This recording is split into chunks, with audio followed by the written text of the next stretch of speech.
الحمد لله الذي أنزل على عبده الكتاب ولم يجعل له عوجا قيما لينذر بأسا شديدا من لدنه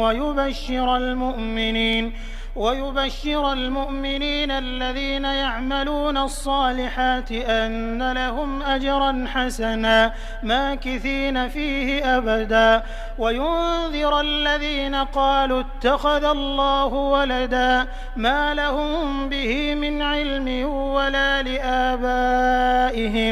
كبرت كلمة تخرج من أفواههم إن يقولون إلا كذبا فلعلك باخع نفسك على آثارهم إن لم يؤمنوا بهذا الحديث أسفا